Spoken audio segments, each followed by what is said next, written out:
ومن يرغب عن ملة إبراهيم إلا من سفه نفسه ولقد اصطفيناه في الدنيا وإنه في الآخرة لمن الصالحين إذ قال له ربه أسلم قال أسلمت لرب العالمين ووصى بها إبراهيم بنيه ويعقوب يا بني إن الله اصطفى لكم الدين فلا تموتن إلا وأنتم مسلمون أم كنتم شهداء إذ حضر يعقوب الموت إذ قال لبنيه ما تعبدون من بعدي قالوا نعبد إلهك وإله آبائك إبراهيم وإسماعيل وإسحاق إلها واحدا ونحن له مسلمون تلك أمة قد خلت لها ما كسبت ولكم ما كسبتم ولا تسألون عما كانوا يعملون وقالوا كونوا هودا أو نصارى تهتدوا قل بل ملة إبراهيم حنيفا وما كان من المشركين قولوا آمنا بالله وما أنزل إلينا وما أنزل إلى إبراهيم وإسماعيل وإسحاق ويعقوب والأسباط وما أوتي موسى وعيسى وما أوتي النبيون من ربهم لا نفرق بين أحد منهم ونحن له مسلمون فإن آمنوا بمثل ما آمنتم به فقد اهتدوا وإن تولوا فإنما هم في شقاق فسيكفيكهم الله وهو السميع العليم صبغة الله ومن أحسن من الله صبغة ونحن له عابدون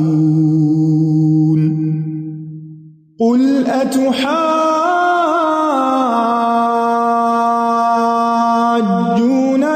في الله وهو ربنا وربكم ولنا أعمالنا ولكم أعمالكم ونحن له مخلصون أم تقولون إن إبراهيم وإسماعيل وإسحاق ويعقوب والأسباط كانوا هودا أو نصارى قل أأنتم أعلم أم الله ومن أظلم ممن كتم شهادة عنده من الله وما الله بغافل عما تعملون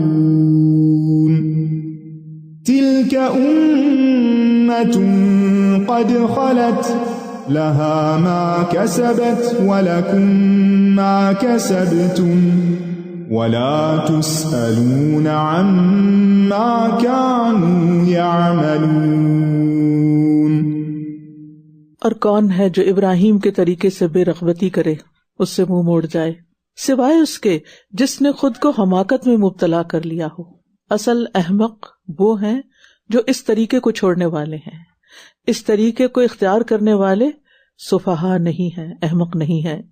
اور ہم نے اس کو دنیا میں چن لیا تھا، اللہ کا چنا ہوا بندہ، اس کے طریقے کو فالو کرو، اور یقیناً آخرت میں بھی وہ ضرور صالحین میں سے ہوگا۔ تو یہ ہیں اصل کامیاب لوگ جن کی پیروی کرنا چاہیے، جنہوں نے اپنے آپ کو یکسو کر کے اللہ کی عبادت کے لیے وقف کیا اور مکمل طور پر اس کے تابع فرما رہے۔ جب اس کے رب نے اس سے فرمایا فرما بردار ہو جا، تو اس نے کہا میں تمام جہانوں کے رب کے لیے فرما بردار ہو گیا، یعنی جو وہ کہے گا میں مانوں گا، اور مانے بھی کیوں نہ، وہ رب ہے نا، اس کی چھوڑ کر اپنی خواہش کی مانے، لوگوں کی مانے، یہ حماقت کی بات ہے۔ تو ابراہیم علیہ السلام اس سے پاک تھے، اور اسی بات کی وصیت، یعنی جو انہوں نے خود کیا، اسی بات کی وصیت ابراہیم اور یعقوب نے اپنے بیٹوں کو کی، بچوں کے لیے بھی وہی پسند کیا۔ اے میرے بیٹو، بے شک اللہ نے تمہارے لیے یہ دین چن لیا ہے، بس تمہیں ہرگز موت نہ آئے مگر اس حال میں کہ تم فرما بردار ہو، تمہارا انجام اچھا ہو، اللہ کی اطاعت اور فرما برداری کرتے ہوئے دنیا سے جاؤ۔ انسان کب حالت اسلام پر فوت ہو سکتا ہے؟ جب وہ ہمیشہ اطاعت گزار رہے، کیونکہ موت کا وقت تو کسی کو نہیں معلوم۔ کبھی کوئی کوتاہی ہو تو فوراً توبہ کر لینی چاہیے، کیونکہ موت تو کبھی بھی آ سکتی ہے، اور اپنی اولاد کی آخری وقت تک فکر کرنی چاہیے۔ یہ وصیت کب کی جا رہی تھی؟ موت کے وقت۔ اور انما الاعمال بالخواتیم، اعمال کا اعتبار خاتمے پر موقوف ہے، اور ہمیں حالت اسلام میں فوت ہونے کی دعا بھی مانگنی چاہیے، جیسے یوسف علیہ السلام نے مانگی تھی توفنی مسلمن والحقنی بالصالحین۔ یہ ہماری سب سے بڑی تمنا ہونی چاہیے کہ اللہ حالت اسلام میں فوت ہو، ہم بھی، ہمارے بچے بھی، اور ہمارے بچے ہم سے بہتر مسلمان ہوں، اور ان کے بچے اس سے بھی اچھے مسلمان ہوں، اور ہمیں دنیا میں بھی صالحین کا ساتھ ملے اور آخرت میں بھی صالحین کے ساتھ ہوں۔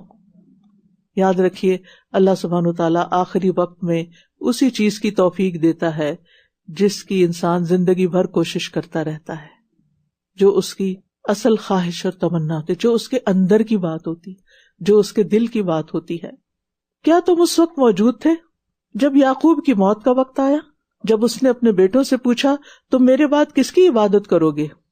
انہوں نے سوال کیا میرے بعد کس کی عبادت کرو گے؟ ہم نے کبھی اپنے بچوں سے ایسی کوئی بات پوچھی؟ ہم یہ تو پوچھتے ہوم ورک کر لیا، فلاں کام کر لیا، اور وہ اکثر سوال ہمارے دنیا کے بارے میں ہوتے ہیں۔ اور ان کا سوال کیا تھا جب اس نے اپنے بیٹوں سے پوچھا تم میرے بعد کس کی عبادت کرو گے؟ انہوں نے کہا ہم آپ کے معبود کی اور آپ کے باپ دادا ابراہیم اور اسماعیل اور اسحاق کے معبود کی عبادت کریں گے جو ایک ہی معبود ہے، یعنی ہم سب کا ایک ہی معبود ہے اور ہم اسی کے فرما بردار ہیں۔ کتنے سکون سے رخصت ہوئے ہوں گے جب انہوں نے اپنے بچوں کی زبان سے یہ بات سنی ہوگی۔ وہ ایک جماعت تھی جو گزر چکی، اس کے لیے وہ ہے جو اس نے کمایا، اور تمہارے لیے وہ ہے جو تم نے کمایا۔ ان کی نیکیاں ہمارے کام نہیں آ سکتی، ہمیں اپنے لیے خود کچھ کمانا ہے، اور تم سے اس بارے میں سوال نہیں کیا جائے گا جو وہ کیا کرتے تھے۔ ہر ایک سے سوال اس کے اپنے اعمال کے بارے میں ہوگا۔ اور یہ کہتے ہیں تم یہودی یا عیسائی ہو جاؤ تو ہدایت پا جاؤ گے۔ فرقہ وارانہ نام، اللہ نے کسی کو یہودی نہیں پیدا کیا نہ عیسائی، یہ نام لوگوں نے خود اپنے لیے چوز کر لیے، خود رکھے۔ ہوا سماکم المسلمین، اس نے تم سب کا نام مسلمان رکھا۔ ہر نبی نے اپنے امتیوں کو اسلام کی طرف دعوت دی۔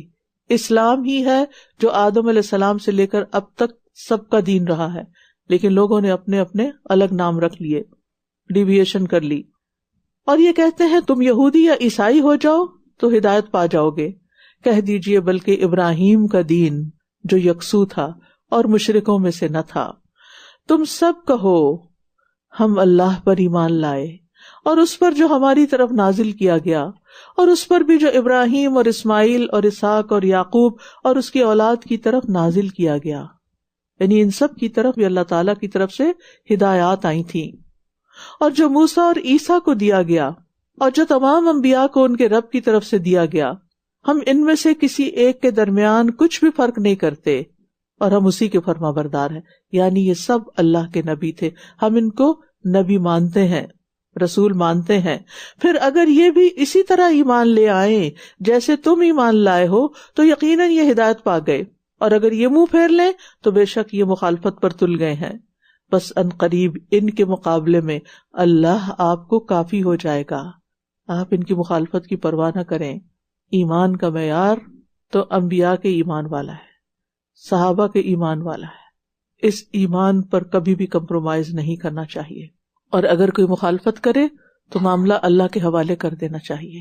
اللہ آپ کو بچائے گا، اور وہ خوب سننے والا، خوب جاننے والا ہے. وہ سب دیکھ رہا ہے کہ کون کیا کہہ رہا ہے، کس کو کیا کہا جا رہا ہے، اور جو سننے والا ہے اس کا ری ایکشن کیا ہے. صبغت اللہ، اللہ کا رنگ یعنی اللہ کا دین، اور اللہ سے بہتر رنگ کس کا ہو سکتا ہے، اور ہم تو صرف اسی کی عبادت کرنے والے ہیں. کہہ دیجئے کیا تم اللہ کے بارے میں ہم سے جھگڑتے ہو، حالانکہ وہی ہمارا اور تمہارا رب ہے، اور ہمارے لیے ہمارے اعمال ہیں اور تمہارے لیے تمہارے اعمال، اور ہم تو اسی کے لیے مخلص ہیں، اس کے وفادار ہیں. اللہ کے لیے مخلص ہونے کا مطلب کیا ہے؟ کہ ہر ملاوٹ کے بغیر اللہ کے دین کو قبول کیا جائے، مخلوق سے کٹ کر خالق کی طرف رخ کیا جائے. کیا تم کہتے ہو کہ ابراہیم اور اسماعیل اور اسحاق اور یعقوب اور اس کی اولاد یہودی تھے یا عیسائی؟ کہہ دیجئے کیا تم زیادہ جانتے ہو یا اللہ؟ اور اس سے بڑا ظالم اور کون ہوگا جو اس گواہی کو چھپا لے جو اللہ کی طرف سے اس کے پاس ہو، اور جو کچھ تم کرتے ہو اللہ اس سے ہرگز غافل نہیں. یہ ایک جماعت تھی جو گزر چکی، انبیاء اور ان کی اولادوں کی جماعت. اس کے لیے وہ ہے جو اس نے کمایا، چاہے وہ انبیاء کی اولاد تھے، لیکن ہر ایک کا انجام اس کے عمل کے مطابق ہے. اور تمہارے لیے وہ ہے جو تم نے کمایا. صرف ان کی اولاد ہونا کافی نہیں کہ ہم ان کی نسل سے ہیں، اور تم سے اس بارے میں سوال نہیں کیا جائے گا جو وہ کیا کرتے تھے. یعنی ان کے اعمال کا سوال تم سے نہیں ہوگا. گویا ہر ایک کا حساب اس کے اپنے اعمال کے مطابق ہوگا. محض آبا کی طرف نسبت فائدہ نہ دے گی، اصل فائدہ عمل سے ہی ہے، وہی حقیقی فائدہ دیتے ہیں. رسول اللہ صلی اللہ علیہ وسلم نے فرمایا، اور جس کے عمل نے اسے پیچھے رکھا اس کا نسب اسے تیز نہیں کر سکتا، اسے آگے نہیں بڑھا سکتا. اگر عمل نہیں تو تم چاہے کسی کے بھی بیٹے ہو، کچھ فائدہ نہیں. یہاں پہلا پارہ مکمل ہوا. کیا سیکھا؟ نیکی کے کاموں میں اپنے اولاد اپنے پیاروں کو بھی ساتھ لے. نیکی کے کاموں میں اپنے پیاروں کو اپنے ساتھ رکھیے. آپ کی محبت کا سب سے بہترین اظہار کیا ہے؟ آپ کا سب سے بہترین خلوص کیا ہے؟ کہ آپ ان کو اللہ کا فرما بردار بنائیں. جی، قرآن و سنت کے بارے میں کبھی بھی بگاڑ والی بات نہیں کرنی چاہیے. قرآن و سنت کا ادب کرنا ہے، اور کسی لفظ کو بھی نہیں بگاڑنا، اور کبھی بھی ایسی کوئی بات نہیں کرنی کہ جس سے ان کے احترام میں کمی ہو.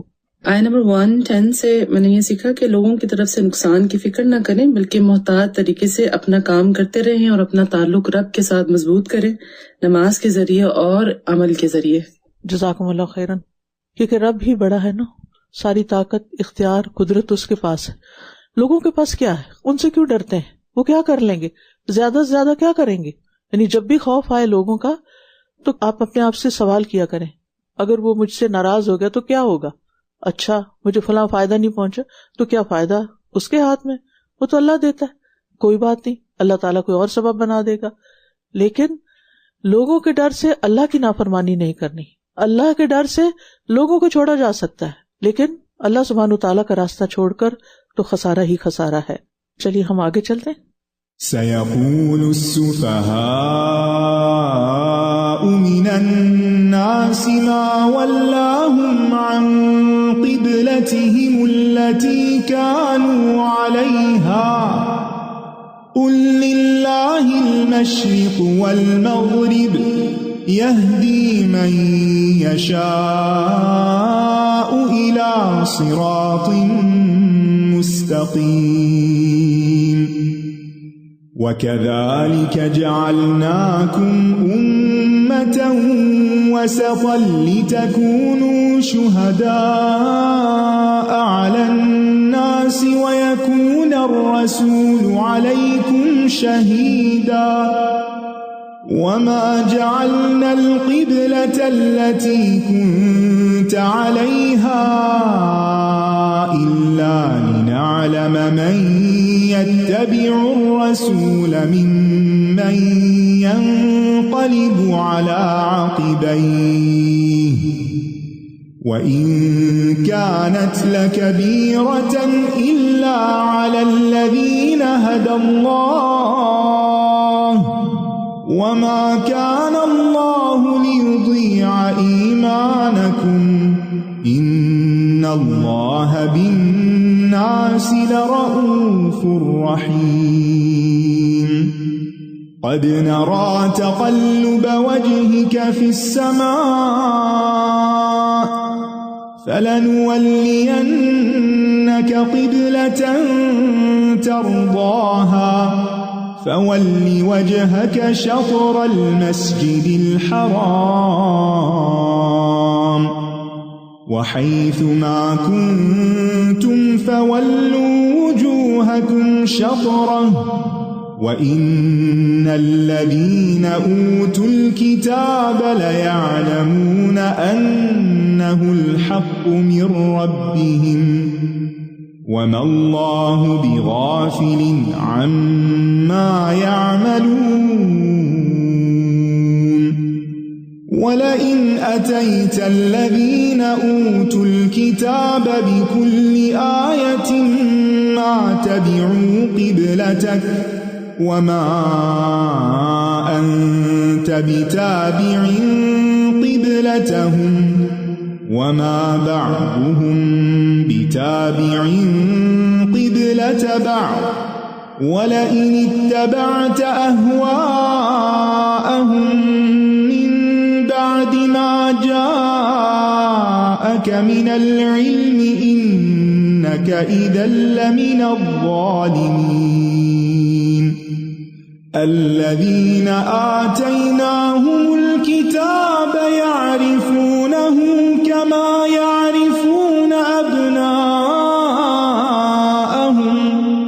وإن فريقا منهم ليكتمون الحق وهم يعلمون الحق من ربك فلا تكونن من الممترين لوگوں میں سے بے وقوف ضرور کہیں گے کس چیز نے انہیں ان کے اس قبلے سے پھیر دیا جس کی طرف یہ رخ کیا کرتے تھے. آپ کہہ دیجئے مشرق اور مغرب اللہ ہی کے ہیں، وہ جسے چاہتا ہے سیدھے راستے کی طرف ہدایت دیتا ہے. یاد رکھیے اللہ تعالیٰ کے احکامات پر اعتراضات کرنا بے وقوفی کی علامت ہے. کون عقل مند ہے، اللہ یا بندے؟ اللہ. کبھی بھی آپ کے دل میں کوئی ایسا خیال آئے تو سوچا کریں کہ میری عقل تو بہت چھوٹی ہے، اور جس کا یہ کلام ہے، جس کا یہ دین ہے، اس نے تو پوری کائنات کی تخلیق کی ہے جس میں کوئی خلل نہیں، کوئی کمی نہیں. کمی تو مجھ میں ہے اگر مجھے بات سمجھ نہیں آ رہی، لہٰذا مجھے تو اعتراض کی کوئی گنجائش ہی نہیں ملتی. اور ایسا کرنا بھی برے آداب میں سے ہے. یاد رکھیے ایک ادب سیکھیے. اگر دین کی کوئی بات سمجھ نہ آ رہی ہو نا، یا مشکل لگ رہی ہو، تو کیا کیجیے، علم والے سے رابطہ کیجیے اور ادب سے سوال کیجیے کہ یہ بات سمجھا دیجیے. رائنا، ہماری رعایت کیجیے کہ بجائے انظرنا کا لفظ اسی لیے سکھایا گیا. لہذا سوال کرنے میں کوئی حرج نہیں، سوال کیا جا سکتا ہے، لیکن سوال میں احترام کا عنصر شامل ہونا چاہیے. اپنے آپ کو بڑا ثابت نہیں کرنا چاہیے کہ میں بڑا کوئی علامہ ہوں یا فلاسفر ہوں کہ جس کے ذہن میں ایسا کوئی نقطہ آ گیا ہے کہ جو دوسروں کو نہیں پتا، یا نعوذ باللہ شاید اللہ تعالیٰ کو بھی نہیں پتا تھا، اور اب میں اس سے بہتر بات کر سکتا ہوں. اللہ سے بہتر کسی کی بات نہیں. تو اللہ کی شریعت پر اعتراض نہیں کرنا چاہیے.